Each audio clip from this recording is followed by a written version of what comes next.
मैं इस कूड़े घर के ढेर के लिए जो एक संघर्ष समिति बनाई है उसके नाते अपने 16 गांव की सरदारी की तरफ से हमारे किसान यूनियन के वरिष्ठ उपाध्यक्ष श्री प्रताप जी व उनके साथ आए हुए सभी अतिथिगण, मातृशक्ति, मेरे बड़े बुजुर्गों, हम उम्र साथियों व नौजवान बच्चों, मैं यहाँ आने पर आप सभी का दिल की गहराइयों से हार्दिक अभिनंदन और स्वागत करता हूँ।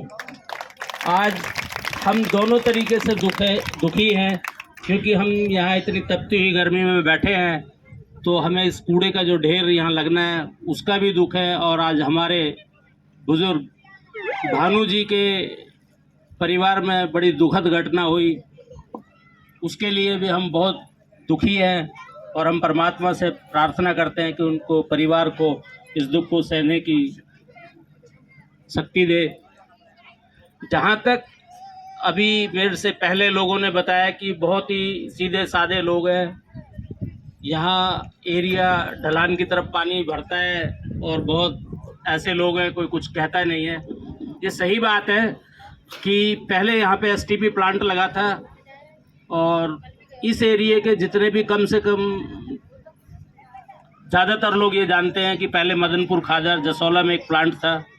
उसकी वजह से जैसी दुर्दशा उन गांवों की थी वहाँ पर, ऐसी यहाँ होने वाली है, लेकिन कभी किसी ने इसका विरोध नहीं किया। उन्होंने इसी को देखते हुए ये कूड़े का ढेर लगाने के लिए इस जगह को चुना। जैसा पहले बताया, पाली में लोगों ने घेराव किया, मंत्री जी ने वो कैंसिल कर दिया। मुजेड़ी में ऑलरेडी शुरू से ही वहाँ पे खत्ता बना हुआ है, उसमें थोड़ी सी जगह थी जिसको उन्होंने बढ़ाया है। प्रतापगढ़ में अभी कोई काम शुरू नहीं हुआ है।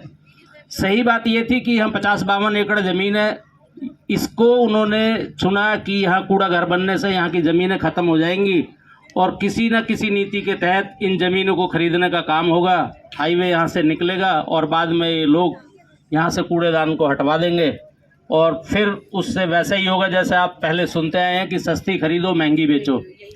लेकिन ऐसा नहीं है। हम मरे हुए नहीं थे, सोए हुए थे, और सोए हुए इसलिए थे कि हम वोट देकर अपने घर बैठ जाते थे। हम कभी अपने क्षेत्र के लिए कुछ मांगते नहीं थे, क्योंकि जितने भी लोग यहाँ हैं सभी किसान वर्ग से हैं और किसान का मेरा वर्ग होता है, वो खुद अपनी मेहनत की कमाई पर काम करता है और उसी पर विश्वास करता है कि अगर अपनी तरक्की करेगा तो अपनी कमाई से करेगा। हमने कभी सरकार से ना स्कूल मांगा है, ना कॉलेज मांगा है, ना कोई स्टेडियम मांगा है। यहाँ तक हमने अपनी सड़कों के लिए तक आवाज़ नहीं उठाई। आप जिस रास्ते से हैं आपने वो सड़क देखी होगी। हमारे एक गाँव है पड़ोस में ददसिया, वहाँ पर पिछले 10 साल से सड़कें नहीं हैं। तो ऐसा नहीं है, यहाँ पे जितनी भी सरकारें रही है, चाहे वो कांग्रेस की रही हो, चौटाला साहब की रही हो, या अब सरकार है भाजपा की, ये तीनों ही सरकारों ने देखा हुआ है कि ये सोए हुए लोग हैं, इनको जगाने वाला कोई नहीं है। लेकिन उनको ये पता नहीं था, जिन मातृशक्ति ने हमें पैदा किया है वही हमें जगाने का काम करेंगी, और आज उन्होंने ही हमें जगाने का काम किया।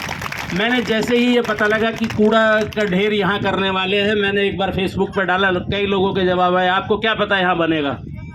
मैंने फिर एक न्यूज़पेपर की कटिंग निकाली, वो डाली। उसके बाद हमारे गांव की 3-4 औरतें हैं, मधु जी है, माला जी है, इन्होंने कहा भाई साहब ये तो बहुत गलत हो जाएगा। मैंने कहा आप साथ दो, मैं इसके लिए लड़ाई लड़ूंगा। कई लोगों ने मुझे डराया, अरे तुम स्कूल चलाते हो, तुम्हारे स्कूल को ख़राब कर देंगे। क्योंकि हमारे क्षेत्र में एक पल्ला गाँव के मेरे दोस्त हैं, हमारे रिश्तेदार भी है, कमल सिंह तंवर जी, उनके स्कूल को तोड़ने का इसी सरकार ने काम किया और उनको 5-6 करोड़ रुपये का नुकसान भी किया। मेरे ऊपर भी आपको पता है, हमारे यहाँ रेती का जो काम करते हैं, मैंने ज़मीन लीज पर दी तो उसमें भी केस दर्ज करा दिया मेरे ऊपर 420 का कि इन्होंने ज़बरदस्ती ये रेती का काम किया, जबकि मेरा रेती के काम से कोई दूर दूर तक काम नहीं है। लेकिन मैंने उस डर को पीछे रखते हुए, चाहे मुझे जेल जाना पड़े, जैसा अभी हमारे अध्यक्ष जी ने कहा था कि जो लोग घर में बैठे हुए हैं उनकी पीढ़ियों में आगे बच्चे अपंग पैदा होंगे और ये जो आने वाली पीढ़ी है ये हमें गाली देगी, हमें कोसेगी नहीं, गालियां देगी लिटरली कि ये हमारे बुजुर्ग जो यहाँ रहते थे उन्होंने क्या किया, किस गुलामी के तहत ये रहे जो इन्होंने ऐसा काम यहाँ होने दिया। मेरे ऊपर पुलिस का बहुत दबाव रहा है, एसीपी, डीसीपी, एसएचओ सब ने मुझे बुलाया कि तुम्हारे ऊपर चेहरा बांधेगा, ये देख लेना, इतने केस लग जाएंगे, ये होगा। मैंने उनको कहा कि मेरा अब कुछ नहीं है, क्योंकि मेरी वाइफ है नहीं, बच्चों की शादी कर दी, मैं सब जिम्मेदारियों से मुक्त हूँ। 2 रोटियाँ खानी है, चाहे आप खाने में खिलाओ, जेल में खिलाओ, कहीं भी खिलाओ, लेकिन इस काम को मैं होने नहीं दूंगा। अभी भी मेरे ऊपर बहुत दबाव है कि आप वहाँ मान गए, आपने ऐसा कह दिया, वैसा कह दिया, आपने कूड़ा घर बनवाने के लिए कह दिया। आप ये मान लेना कि मैं कभी भी मरते दम तक ये नहीं कहूँगा कि हमारे क्षेत्र में कोई भी गलत काम हो जाए। और जितनी सड़कें, बिजली, आप मेरा साथ देना। हमारे यहाँ एक नाला बहता है जो मेरे ख्याल से जब मैं पैदा हुआ था उससे पहले बहता हुआ रहा, कभी किसी ने इसकी आवाज़ नहीं उठाई। इसको पक्का करवाने का काम इसी सरकार से, जो 10-12 महीने रह गए, 14 महीने, इसी में इनसे करवाएंगे। आप लोगों का साथ चाहिए। और हमारे साथ जहाँ तक देखिए, ये किसान भाई हैं, कहीं से हमारे रिश्तेदार हैं, कोई भाई हैं, ये हमारे दुख दर्द को समझते हैं, तभी इतनी दूर से, या हमारी जो यमुना बेल्ट है इसमें जितने भी चौहानों के गांव है या दूसरी बिरादरी, हमारे बीच में हमारे गुजर भाई भी हैं मदनपुर से।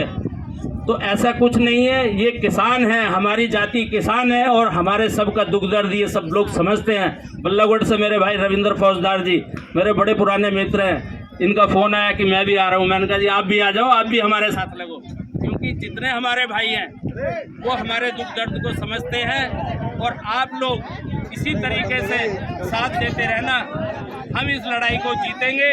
चाहे वो विधायक हो, मंत्री हो, कोई भी हो, वो हमारी वोट से मंत्री या विधायक बनता है, वो अपने घर से विधायक या मंत्री नहीं बनता है। जब चुनाव होंगे इसी तरह से आप एकजुट रहना, जो हमारा काम करेगा वोट उसको देंगे, चाहे वो कोई भी हो। और अगर इस तरीके के जनप्रतिनिधि चुने जाएंगे कि हमारी माताएं बहनें 30-30 दिन तक अगर यहाँ गर्मी में बैठी हुई हैं भूखी प्यासी, और इनको शर्म नहीं आती कि एक बार आकर ये मिल लें या देख लें या बात कर लें, तो ऐसे लोगों को क्षेत्र में घुसने से आपको रोकने का काम करना पड़ेगा। और ऐसे जनप्रतिनिधि को चुनना पड़ेगा जिसका आप हाथ पकड़कर, क्योंकि हम अक्सर यहाँ सुनते हैं कि उधर जाटों के इलाके में हिसार और उधर की तरफ जहाँ चौटाला साहब और ये और लोग रहते हैं, और जितने भी हमारे हरियाणा की सरकारें चलती है जाटों के बलबूते पे चलती है, क्योंकि 90 से 30-35 विधायक जाटों के होते हैं, वहाँ उसके अंदर किसी को बोलने की हिम्मत नहीं होती है जाटों के खिलाफ। तो ऐसे ही हमें अपनी शक्ति को दिखाना है और अपना ऐसा जनप्रतिनिधि लेकर आएंगे जिसका हाथ पकड़कर हम काम कर सकते हैं। क्योंकि मैंने देखा है 2-3 बार जब हम गए हैं, अभी मंत्री जी के घर जाते हैं कोई सुनता नहीं है, और उस तरीके का व्यवहार होता है वहाँ पर जैसे हम इनसे भीख मांगने आए हैं। हम भीख मांगने नहीं आए, अपने अधिकार को छीनने के लिए आए हैं। हम किसी से भीख नहीं मांग रहे हैं। और या मान लो हमें किसी के सामने झुककर नहीं मांगना है, हम अपना अधिकार है इसे हम छीन कर लेंगे और इसमें हम जीतेंगे। या आप मान कर चलिए, आपको कभी भी किसी दुविधा में नहीं जाना है किसी ने क्या कहा है, कैसे कहा है। आप इसी तरह से संघर्ष करिए। इस इलाके को हम जितना सुंदर है इससे 4 गुना सुंदर बनाने का काम करेंगे, चाहे कुछ भी हो जाए। कई लोग कहते हैं कि हम अपनी जान दे देंगे, जान दे देंगे तो फिर जमीन का क्या करेंगे? हम मारेंगे और जमीन भी नहीं देंगे। आप हमारे साथ दीजिए, इसी तरीके से हम काम करेंगे। अभी हमारे साथ किसान यूनियन जुड़ी है, और भी संगठन बहुत है ऐसे जुड़ने के लिए, और हम पूरा ताकत झोंक देंगे, लेकिन ऐसा कोई काम नहीं होने देंगे। जैसे ये मकान तोड़ने की बात कर रहे थे, ये ठीक है अनऑथराइज्ड कॉलोनी है, प्रशासन मद्दा में आकर ईवीट हिलाकर देखे, हम देखते हैं कैसे हिला देगा।